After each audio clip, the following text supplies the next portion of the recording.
Hey guys, Nike here, and today I want to talk about Zcoins and discuss what things the vendor has that are worth buying and what I recommend you generally avoid. So let's start with the bronze vendor. I will keep it simple. The silver coin is by far the best item that the bronze vendor offers. The party points, the sweets, and the alcohol are generally not worth buying with your Zcoins, even if you're going for those titles, because there are cheaper ways to get them. The XP scrolls are incredibly overpriced, and really, XP isn't that important in the game unless you're specifically farming your survivor title by doing, the punch out dungeon over and over again. The deep and the Urgot scrolls are slightly better value, but you can also buy those for dirt cheap from the vendor.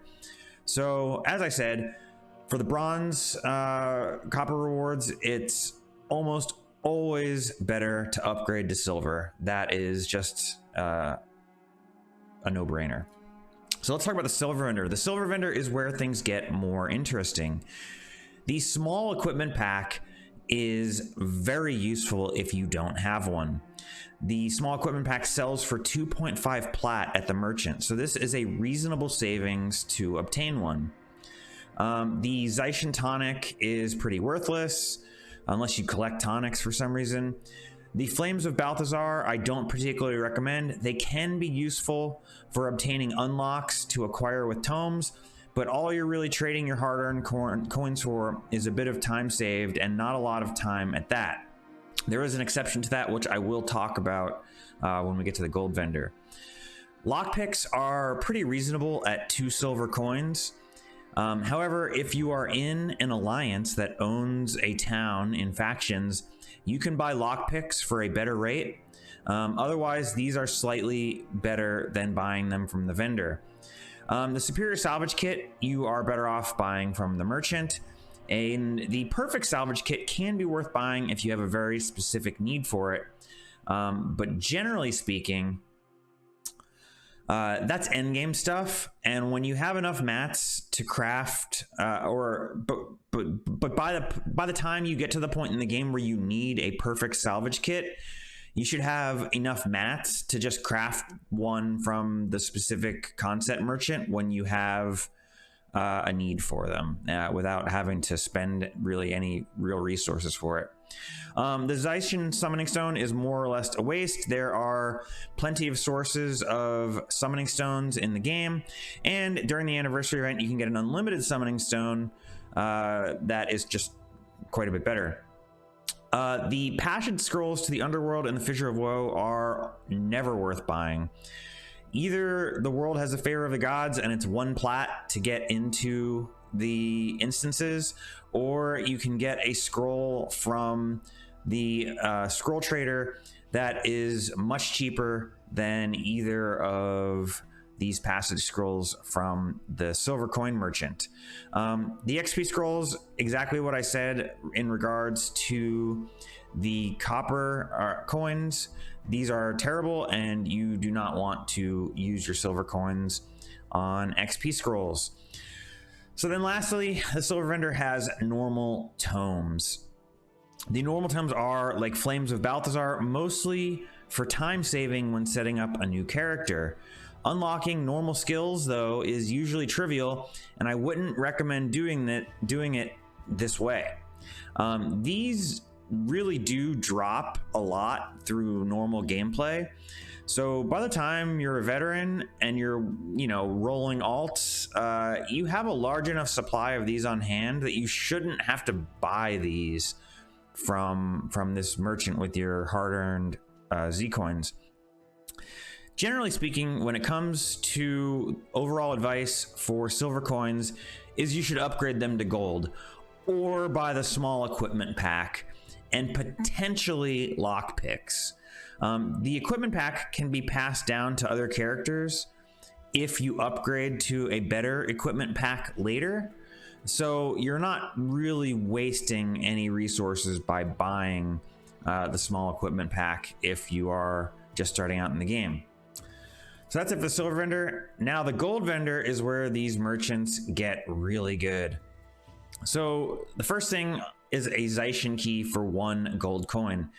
Zaishen keys are straight up gambling and not great value. You will the amount of that you can sell gold coins for makes buying 1 Z key. You will never profit from doing this. There's very little you can get with a Z key that's going to equal the value of 1 gold coin. The one exception to this is that the Zaishen title that you get from opening Zaishen keys is endgame for many players and might even be endgame for you. And this is where the gold coins will go if that applies to you. If getting rank 12 Zaishen title is how you want to, that's your main big endgame goal, then this is kind of what you have to do, even if it's not great, you know, gold value. Now we get into the equipment packs. The equipment packs are character progression. My personal philosophy in RPGs is that character progression is the most important thing to spend your resources on. These are very expensive items, especially the heavy equipment pack. But this is what money is for. Buying expensive items to upgrade your character, to make your character more capable or more powerful, is why we get resources and gold and loot in the first place. So I think these are, despite the price, these are the things that I would heavily prioritize getting for all my characters. Now we come to the rune of belt holding and the superior rune of holding. Everything I said about the equipment packs applies to these. These are expensive upgrade items, but upgrading your characters is the most important thing that you can do with your resources. And essentially they're permanent upgrades that give you more of an extremely limited resource. Bag space is an extremely limited resource, and if you play the game for a while, you will get full inventories, and the more bag space you can get, the better. And so there's really just no reason not to buy these unless you're extremely new to the game, and equipping your character to have the correct gear and, you know, superior sigil, superior vigor rune, and getting your heroes good gear, that's a slightly higher priority. But once you're at the stage where your heroes are geared, your character is geared, you should start thinking about expanding their storage. Next up, we have the Celestial Sigils. Celestial Sigils are used to buy a guild hall. The Celestial Sigil from this vendor is a quite poor buy. You can buy Celestial Sigils in trade chat for 6 ecto each. Spoiler alert, but Zcoins can be sold. 1 Zcoin can be sold for 6 ectos in trade. So the 3 ectos that the Celestial Sigil costs here, you can sell for 18, or the 3 gold coins you can sell for 18 ectos. Well, what you could do is use 6 of those 18 ectos to buy a Celestial Sigil from trade, and then you'll have a Celestial Sigil and 12 ectos still left. So this is an extremely poor value, and I would not recommend it. And then now we come to the Elite Tomes.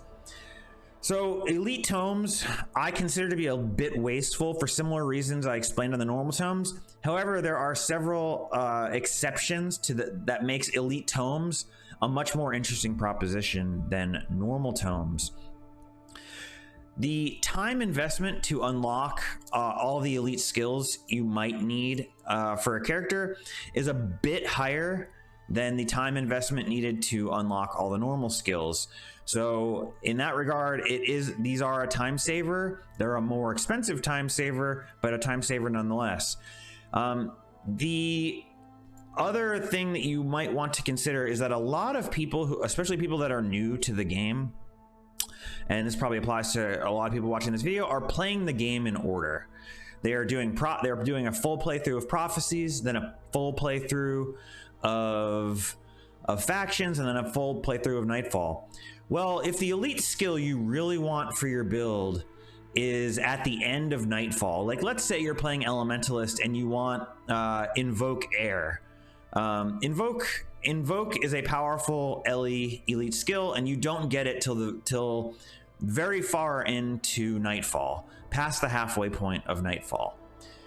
If you're going through Prophecies and you want to play as, you know, a powerful air LE and you want Invoke Air, you should totally buy Flames of Balthazar with your coins and buy a elite Elementalist tome and get Invoke Air.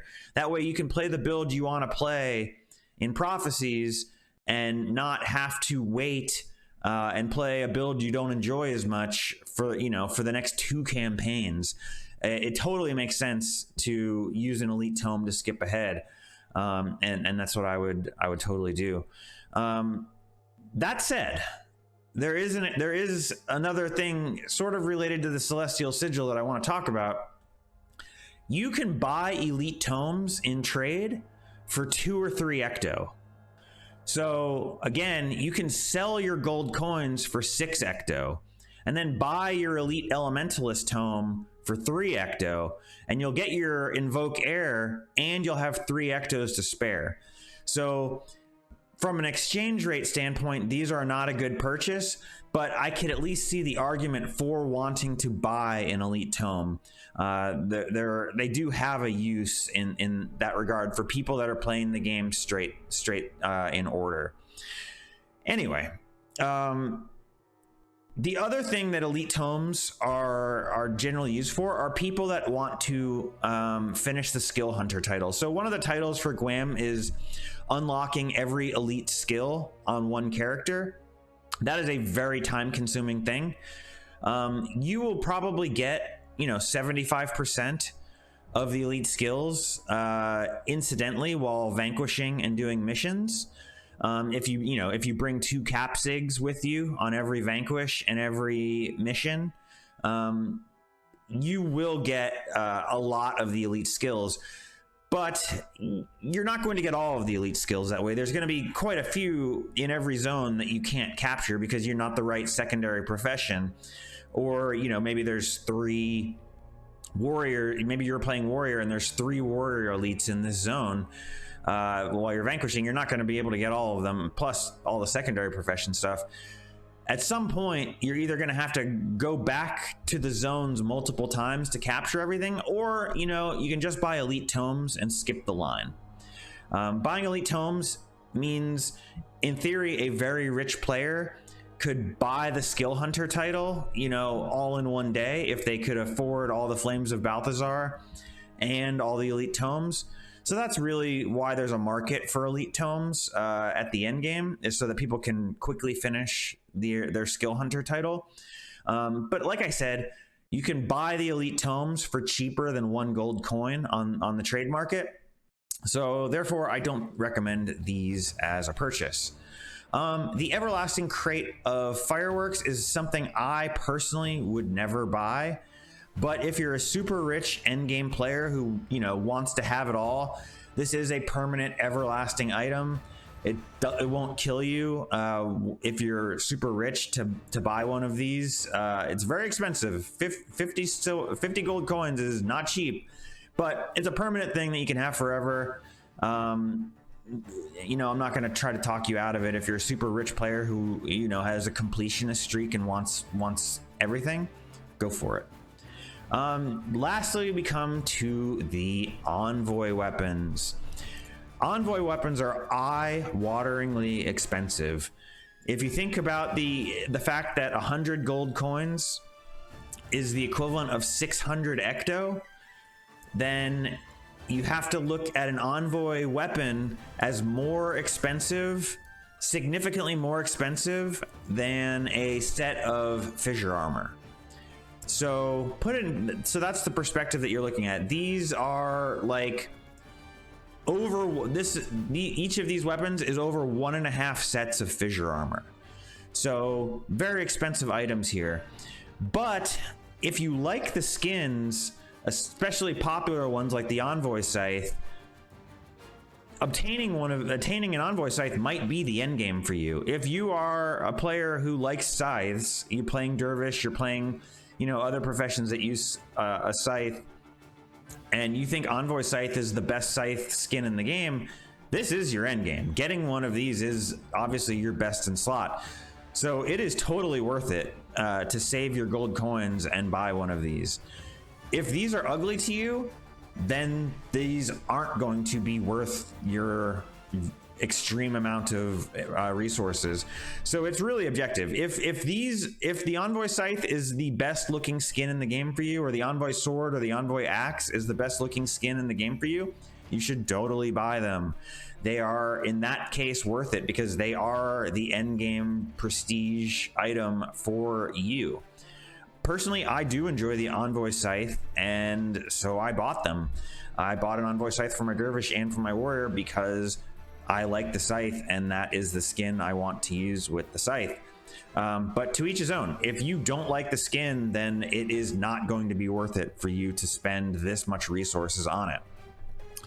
So the last thing I want to mention is that something I've already said, but I want to reiterate: Zcoins, gold coins are tradable.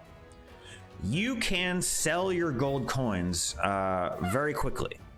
At the time I recorded this video, gold coins sell for 6 to 7 ectos each in trade.